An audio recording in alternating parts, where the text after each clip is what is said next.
Hello, sweet creatures. I promised that we'd do some window cat paintings together. So we're gonna have some lovely time lapses, probably 2 time lapses of me working on some window cat slash cat's garden painting series. I talked about this a bit in my stamp tour video. I'm gonna talk more about it. So I found this bunch of handmade stamps at the antique store, one of my favorite antique stores. It is now gone. So sad. And the creatures in it were so inspiring that I started this series of mixed media artworks, mixing in stamps and like not only the carved stamps but also some manufactured stamps and watercolors and markers and glitter to create these beautiful mixed media works that I realized were celebrating biodiversity. Um, and I named them Cat's Garden after a cat looking at the window at the biodiversity outside. And it inspired me to start carving my own stamps. So the bee was one of the first ones I added myself, which I think is just so precious. And then I started adding spiders, and then it just expanded from there. So you can see in this very large piece, this is the Church of Biodiversity, is the name. I've got the bee stamp that I carved, and then this is a golden orb weaver spider, and these are manufactured like Tim Holtz spider web stamps. This is one from the antique store. These are like manufactured flower stamps and the antique store stamps as well. And I just love working in mixed media like this. It's very reminiscent of card making. A lot of card makers will like stamp down an image and just paint in. And I went to a card expo and the ladies there were like, "Oh, I'm not an artist, but here's how I use ink. I'm not an artist, but here's how I use colored pencils, alcohol markers, watercolor paints." And they were all absolutely artists. They were all absolutely artists. So, all that to say, you could totally do this with just manufactured stamps. You don't have to carve your own. I don't have a window cat here to show you because they're all in an art show right now, but I will hopefully display one on screen now.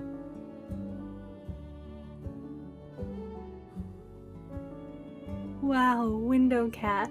And the window cat stamp is modeled after my cat Mickey, and he's looking very spooked and startled. So the next color of window cat I need to get done is green because I'm working in rainbow order because I've gotta. And then we have a couple options. We could inaugurate my firefly stamps. I could do another bat, another bee, inaugurate the snail stamp into the Cat's Garden painting series.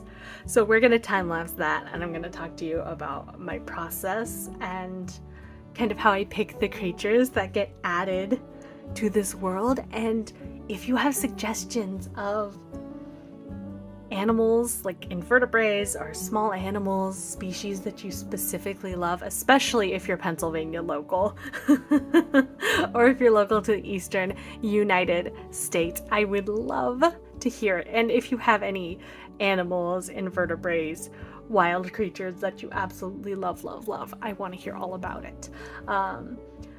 My yard this year has been visited by the tiniest baby bunnies, just the cutest, tiniest little babies. And of course, groundhogs. We didn't have a lot of groundhogs when I lived in Virginia, so living here in Pennsylvania and having so many, I know people don't like them, but I think they're so cute. I think they're adorable. Their tails look like they're stapled on. They're so chunky. This is the time of year that they're really chunking up. And their favorite food in my yard is the plantain leaves. So we definitely leave a lot of plantains so they eat those instead of eating my garden. Though we did have some bunnies visit the garden and eat some of our corn. RIP to those corn plants. We planted too many anyways. It's okay. If creatures aren't eating your garden's not part of the ecosystem.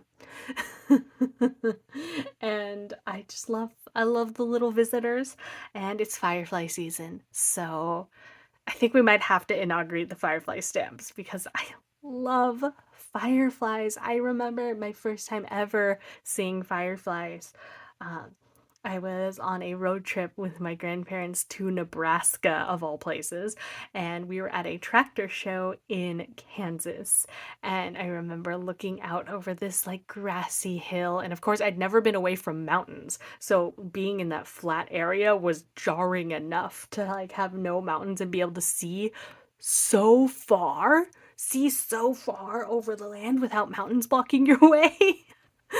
But then there's these just twinkling little sparks, and it was so magical being 12 and seeing fireflies for the first time, and it's magical every time I see them. I'm so surprised that people aren't outside looking at fireflies every night here. After I'm done painting, guess what I'm gonna do? I'm gonna go look at fireflies. So let's get right into it. We're gonna start with a green window cat. We're gonna move into the fireflies. We're gonna have a lovely time lapse. I'm gonna talk to you about all the different mixed media methods I use, and I hope you have fun. If I didn't say it, if you like this content, I have a lot of other content. I'm Galaxy Coop all over the internet, and we do art here, we do magic here, and I hope you'll stick around for this video. So I forgot to film the background on this, but this is watercolor. It's green because that's the color we're working on, and you'll see some noise around my window cat stamp here. I use that as the basis for my window. So little streaks act like shine on a window pane, and I use it to draw out the square for my window. And the first mixed media technique here, other than the watercolor, is I'm using a stencil. This is a new addition. Sometimes I'll just draw bricks on, or draw like a wood paneling on the side of the house, or nothing. Sometimes I'll just leave the walls plain. But the stencil makes it easier, and I think it adds another really nice texture. So I've just got a cheap, dense makeup brush, some ink from the thrift store, and a stencil from Joann's dying sale, RAP Joann's. And now I'm taking some watercolor to create my window frame, and sometimes I'll also do this with just an acrylic marker. Or another marker, like a magic marker. I've got a grass stamp from the thrift store just to add some noise to the background of the lower part. I try to use smaller to scale flowers for the window cat. So inspiration for my flowers for the window cats, they're never the same, and I never plan them. So today the inspiration is flowers I've seen around my neighborhood. So one of my neighbors has some beautiful foxglove outside of their house, and I wanted to paint that. And another one of my neighbors has some beautiful peonies outside of their house. They're actually probably all dead now. But I painted both the peonies in their bud form and their flower form because to me the peonies, when they're in buds, look like lollipops on stems, and I find it very silly and whimsical, very Dr. Seuss of those flowers to do that. So I wanted to paint both. And I'm using some white gouache in my pinks and purples, just to give it a leg up over this green background, because the green can be pretty intense. It's probably one of the harder colors to work on for the window cat for me. And then I'm adding some morning glory flowers, or some sort of white trumpety flower trailing up the side. Sometimes the flowers are completely fantastical. Sometimes I do desert plants. Sometimes I do specifically summer flowers or winter flowers. I really don't plan these ahead. I just go with the flow and what the vibe of it is asking for. Another thrift store stamp, I have these really tiny hummingbirds and butterfly stamps, which I feel like are a great scale for the window cat paintings themselves. I don't use them in the cat's garden because they're not to scale with my insects. Not saying all my insects are to scale, but they look like a cute addition to the cat one, I think, and I think it more sells the idea of the cat's garden. So I'm really glad I added these, and of course the hummingbird is visiting the foxglove. I painted in my cat because I do this on watercolor paper. I don't get a smooth stamp every time, so I'll darken in my cat with some gray or some brown today. Really depends on my mood. Maybe they'll be purple someday. Who knows? And I'm just going in with my gouache again, just to brighten a few things up before we go in with the glitter. I love special effects watercolors, and part of the reason I do this series is because it's a great excuse to use special effects watercolors in all sorts of fun ways. So I'm adding glitter to the flowers, I'm adding glitter to the vines, I'm adding pink glitter to the vines so it correlates with the foxglove flowers over on the other side and kind of balances the composition. Sometimes I'll use a like transparent shimmer over the window pane so that you get like a beautiful shine on the window. Sometimes I'll add curtains with acrylic markers.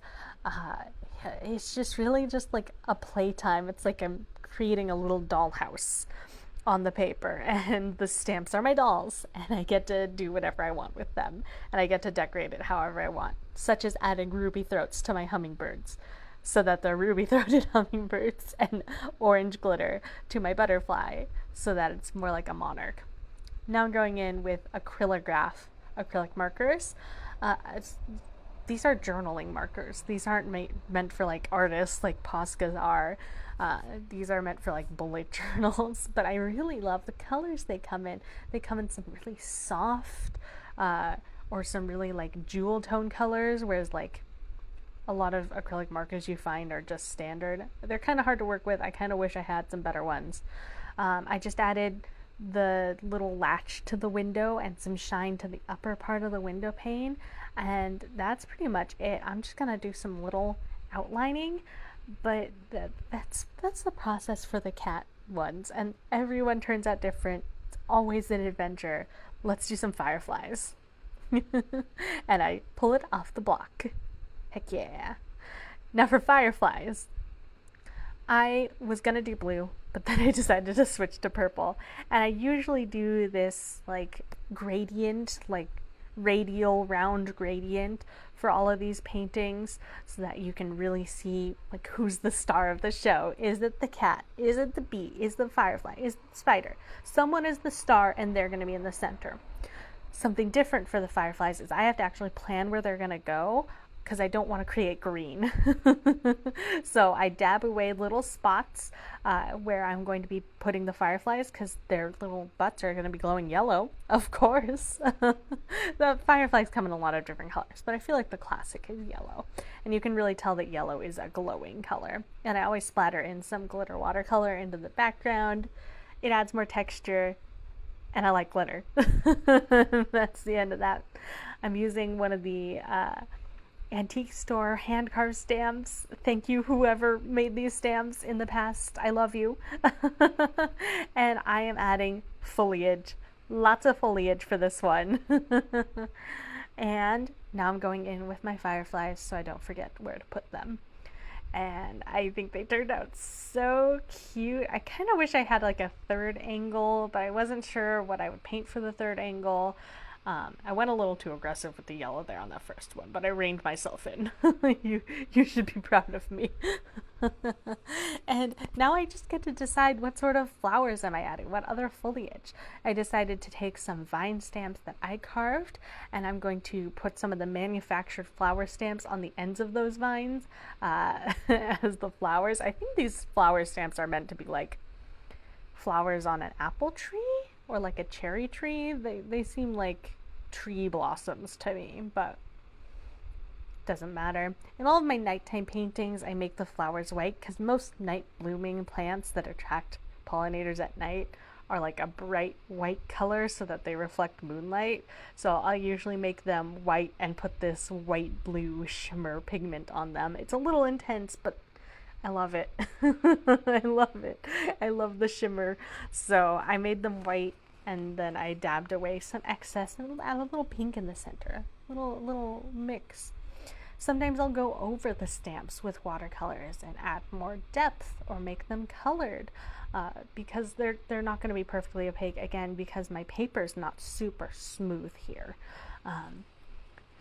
So I'll make the leaves green. I'll add more. Sometimes I'll do like leaf stamps in black like I did with those vines and then paint over them, and it adds some really fun depth. I decided I wanted another flower type, so we're doing lavender. because lavender smells good. And I wanted to paint lavender. And I thought it would go with the like purpley vibe that we have here in this night scene. I really want to do a blue night scene too, but I went with purple. I had to for the inaugural of the fireflies. It's more blue on camera than it was in person. I added my glowing orbs that are in a lot of my paintings. They are born of flowers. They represent magic and inspiration, and I thought they went well with the firefly vibe. Something else I did special for the fireflies is I'm adding glow in the dark pigment.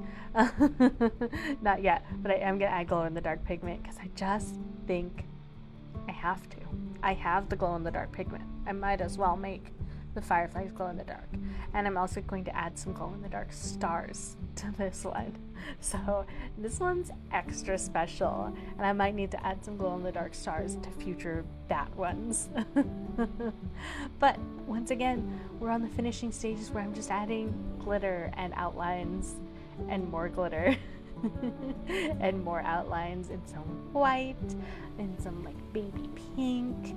I picked up some of the pigment from the other acrylic markers on my white acrylic marker to create like a pale pinkish color, and I'm adding the little trails of where the orbs have visited, because that's an important part of the orbs. And here we are with the glow in the dark pigment and the end of the time lapse. And here are our finished products. You can get a good long look at them. So shiny, sparkly, warmer toned in person than my camera is picking up. And here's our window cat. I probably talked about this in the voiceover, but I'm either inspired by fantastical florals, I just make things up, or flowers that are around me I've seen in the past. So this one is definitely centered around flowers that are around me right now or were around me a week ago. And the fireflies! Welcome fireflies to the Window Cat's Garden series. I'm so excited that they're finally here. I'm especially excited to have the glow-in-the-dark paint on them. I think that's just special. And a reappearance of my orbs, which you saw in the bee before, but I'm glad they're back. I hope this is fun for you. I definitely had fun. It's fun to do these paintings, and I just like working in a lot of different media, and I hope this inspires you to do something mixed media. Tell me what's blooming around you, what bugs are flying around you. Tell me about any bugs or other creatures you think should be added to the window cats. Tell me if you want to see this again. I could do bats. I could do my spider. I could do the bee. I could do the snail. The snail hasn't made an appearance yet. So if you want me to go through the series again and just chat about things, we can just have an art and story time. But let me know. Thank you so much for watching. If you like, subscribe, comment, it really helps me out. I'm Galaxy Coop all over the internet, and I'll see you again very soon. Goodbye.